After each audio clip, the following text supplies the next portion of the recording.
అంగం పొడుగు పెరగాలనుకుంటే ఇది చేస్తే పెరుగుతుందని చెప్పేసి రకరకాల మందులు, రకరకాల ఆయిల్ ఇచ్చి దాన్ని అనవసరపు కాంప్లికేషన్స్కి దారితీస్తున్నాయి కదా. ఇటువంటి సంఘటనలు మీ దృష్టికి ఎప్పుడైనా వచ్చాయా? ముఖ్యంగా ఎటువంటి వాటి విషయంలో మనము జాగ్రత్త తీసుకోవడం వల్ల ఆరోగ్యం కాపాడుకునే అవకాశం? ఈ చర్మం టైట్‌నెస్ అనేది ఏదైతే ఉందో అది యాక్సెప్ట్ చేయాల్సిందే. దానికి ఎటువంటి ఆయిల్స్ పూసినా, క్రీములు పూసినా చర్మం అనేది మళ్ళీ లూజ్ అవ్వదు. ఎందుకంటే దాని లోపల ఉండే కొల్లాజెన్ గానీ, ఈ ఎలాస్టిసిటీ గానీ పోతది. పోయినప్పుడు అది టైట్ అయితది. ఆ టైట్ అయిన స్కిన్‌ని తీసేయడం తప్ప వేరే ఆప్షన్ లేదు.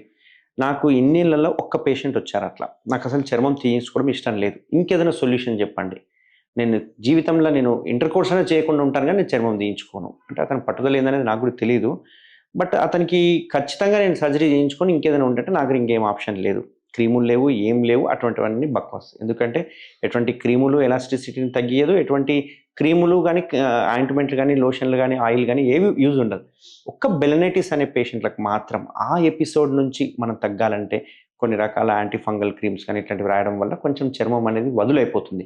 బట్ అది టెంపరరీ. ఎందుకంటే బెలనైటిస్ అనేది సెల్ఫ్ లిమిటింగ్ డిసీజ్ అంటాం. మీరు క్రీములు రాసినా, రాయకపోయినా చర్మం నార్మల్ అయిపోతది.